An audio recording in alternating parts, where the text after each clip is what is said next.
Pakan po natin, Ms. Kylie Versosa. Michael, thank you. You will be back in a while. See you later. All right. Thank you.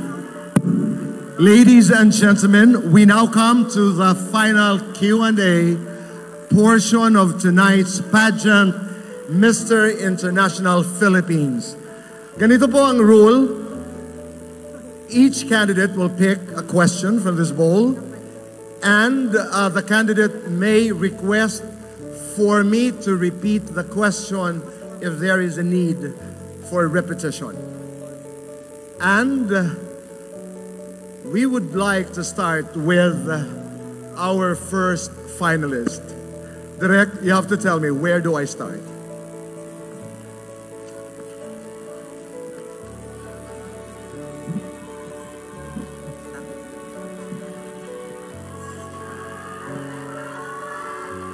Maraming salamat.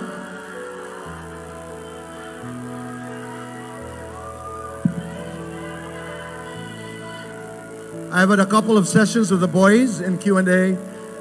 Let's see. So once again, ladies and gentlemen, please give them a big round of applause. And let's start with candidate number 5.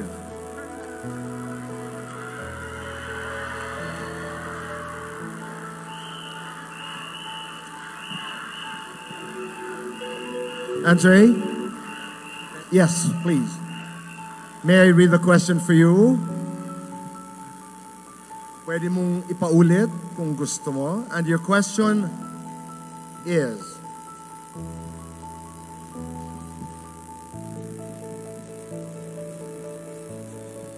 may kahabaan po ang tanong. Andre,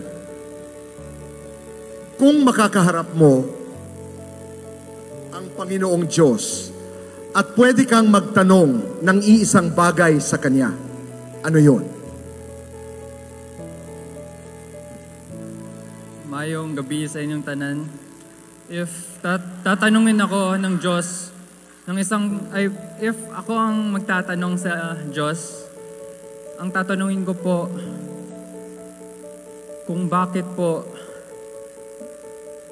nandito ako sa mundo. Pero alam ko po kung bakit ako nandito. For my gift, kasi lahat po tayo may gift. And gusto ko po i-nurture yung gift. I want to nurture my gift and to use my advocacy to inspire others. Thank you. I understand what you're trying to say. Because ang hirap makaharap ang Diyos. What you're trying to tell me is that instead of asking the question, you want to say thank you. And thank you, Mr. Cagayan de Oro. Maraming salamat, Andre. Thank you. Palakpakan po natin si Andre. Maraming salamat. Number 16.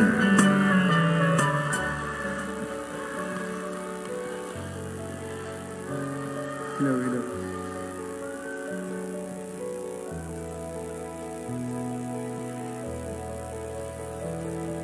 Kumusta? Okay naman po. Kinakabahan pero andito pa rin po nakatayo. Normal lang yung kaba? Normal lang yung kaba? Yes po. Okay. Your question. Ano ang nais mong sabihin sa kahit sinong nanonood ngayong gabi na nakakaranas ng bullying? Would you like me to repeat the question? Ano ang nais mong sabihin sa kahit sinong nanonood ngayong gabi dito na nakakaranas ng bullying? Ang masasabi ko po sa nakakaranas ng bullying dito sa mga tao dito, huwag tayong mawala ng pag-asa dahil andyan ang Diyos, andyan ang ating mga pamilya, kaibigan, para suportahan tayo at para hindi tayo mawala ng pag-asa sa buhay. Yun lamang po at maraming salamat. Maraming salamat. Thank you very much. Maraming salamat, Mr. Macabebe, Pampanga. Let's now go to candidate number 24.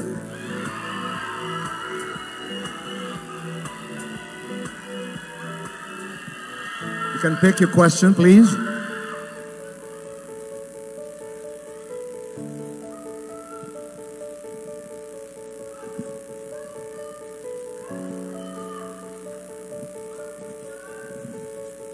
Your question is, Is it okay to love and not be loved in return? I'll say that again. Is it okay to love and not be loved in return? Thank you po, Tito. Well, it's not necessary to be loved. As long as you are given love for people, respect, equality between the people, it's enough. In Arabic we say, "Inna ba'dakum tusawiyun." It means we are equal in love, in everything. We also, if we don't give in return the love, doesn't matter. As long as we give the love for the people, we'll be always thankful. Thank you. Maraming salamat. Thank you very much. Thank you so much. And our fourth finalist is number 9. Mr. Cebu City, you may pick your question.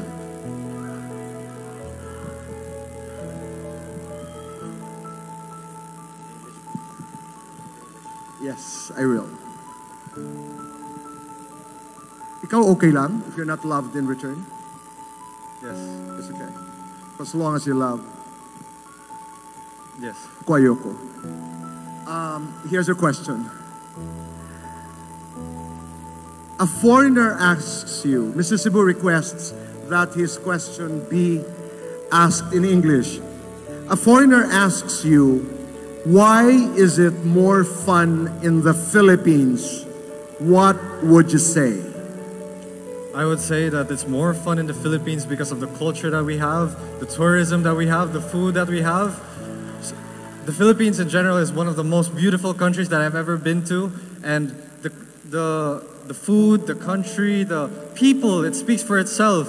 I mean, if I could name all the places in Cebu, in the Philippines, it's all beautiful from the people, from the culture, from the food.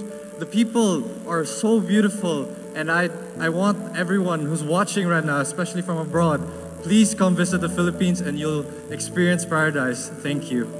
Thank you very much, Mr. Cebu. Alam niyo po si Mr. Cebu, the first time I met him, Mama Rene, you better listen to this. Binigyan niya ako ng dried mangoes. I don't know what it meant, but I took it to heart. He's a kind boy. Our next candidate, pero totoo po yun. You know, he made sure that he gave sweet dried mangoes to his friends. Our next candidate, our next finalist is number 25.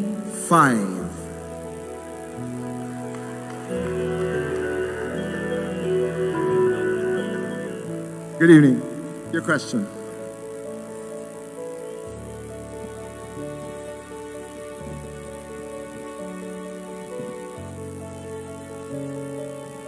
How old are you now? How old are you now? I'm 21 years old. When you're walking down from there to here, what were you telling yourself? Well, actually, I feel that I'm supposed to be nervous, but as I'm walking down towards you, I'm telling myself that I can do this, you know? Nothing will go wrong as soon or as much as if I am going to believe in myself and in You can. yeah, of course I You can. Okay, here is your question. Canada recently joined Uruguay. Am I pronouncing it correctly? I think I am. Uruguay as a second nation in the world to make marijuana legal. What is your opinion on the legalization of marijuana in the Philippines? Okay. Ang Canada, recently ay katulad ng Uruguay, ang pangalawang bayan sa buong mundo na ginawang legal ang marijuana. What is your opinion kung gagawing legal ang marijuana dito sa Pilipinas? Thank you very much. Now, first and foremost, I want to say that that idea has been really considered by many experts. We have to consider the pros and cons of marijuana, and it doesn't mean that if the other countries accepted it, we would. But in my opinion, marijuana has its own medical advantages. And for all I know, I'm all for it as long as it will be limited and will not be used to businesses that will be gateway to our illegal drugs and of course crimes. That's all. Maraming salamat. Thank you. Thank you very much.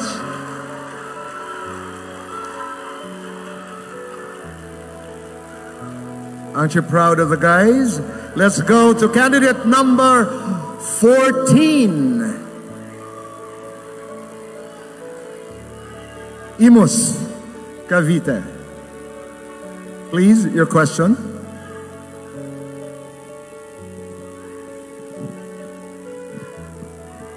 May tawag ang Imus, di ba? It's supposed to be the flag capital of the I'm sorry? Flag capital of the Philippines. Flood? Yes. Flood capital. Flag. It's a flag. I'm sorry. Bandila. My bad. It's the flag capital of the Philippines because our national flag was...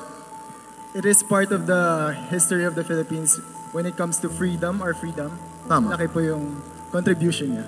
Napakalaki sa ating kasaysayan.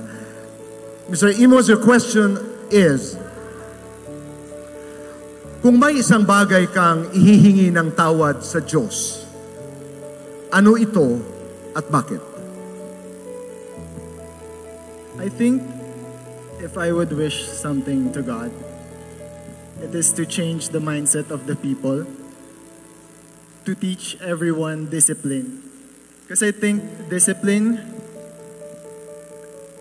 it makes us think what is right. It makes us decide on what to do. And I think if we all live in a more disciplined way, I think we will have a better world. Thank you. Maraming salamat, Mr. Imus. Thank you very much. From Mr. Imus, we now go to number 3, Biñan, Laguna.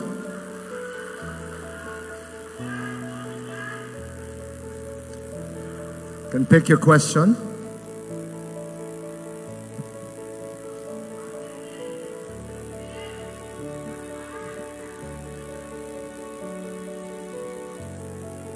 Mr. Biñan, your question is, ano sa tingin mo ang maipagmamalaki ng mga kalalakihang Pilipino sa buong mundo?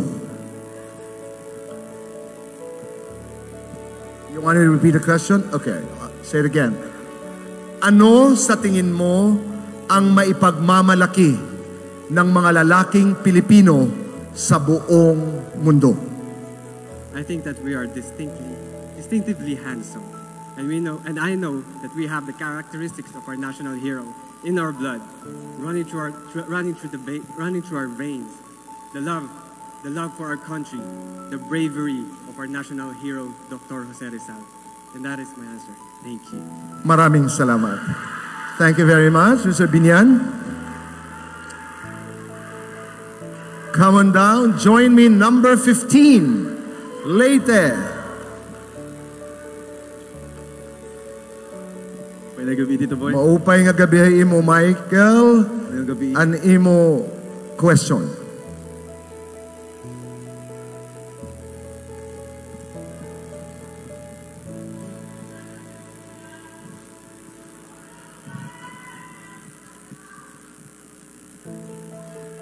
Michael, Leyte, your question is, the security guard incident in Ortigas, you heard about it.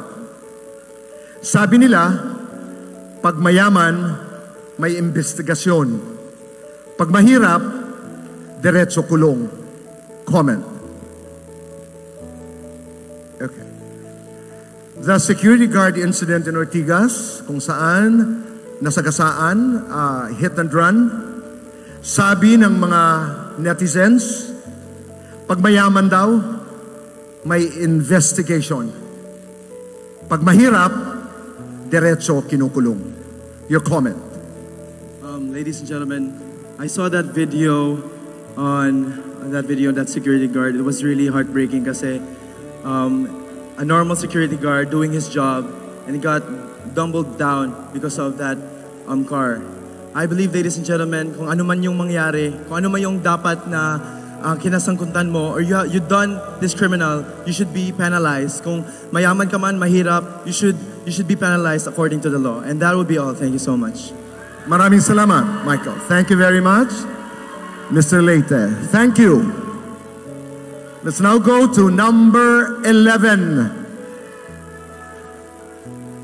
Number 11. Your question.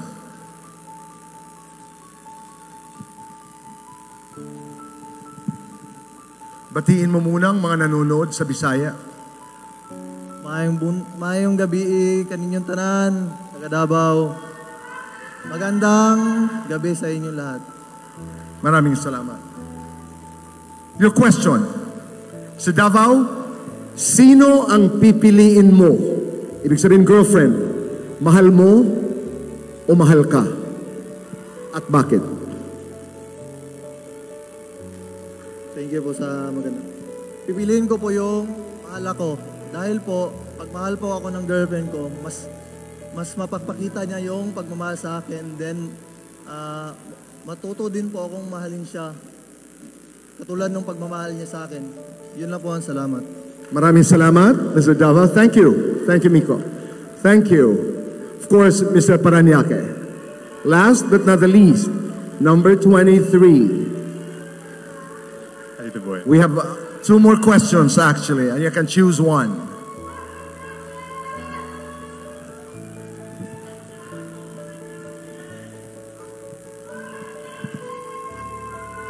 I love you.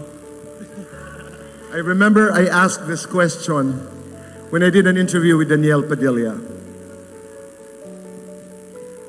Mr. Paranaque, in a romantic relationship, what is worse than betrayal? Can I say it again? In a romantic relationship, what is worse than betrayal? Thank you for that question, Tito Boy. In a romantic relationship, it takes commitment, it takes perseverance, and it takes time. What's worse than betrayal is unloyalty. And that goes the same for loyalty to our family, to our friends, and for our loved ones. Because at the end of the day, you can't be in a relationship if you're not committed and if you're not loving that person equally. Because at the end of the day, you need to love yourself first before you share that love amongst others. And before that, before you inspire that and love yourself first, how can you love a whole city, a whole nation, or a whole country if you can't love yourself? At the end of the day, betrayal is worse if you don't love yourself. Thank you. Thank you, Mr. Paranaque. Maraming salamat. Thank you. Kindly bring the mic, please. Just so you know, mga kaibigan, the question which was not picked was, pabor ka ba na dapat lahat ng lalaki 18 years old and above ay mag-train at sumabak sa giyera for the Philippines? Just for the record. So maraming salamat. That was our final Q&A for Mr. International Philippines 2022.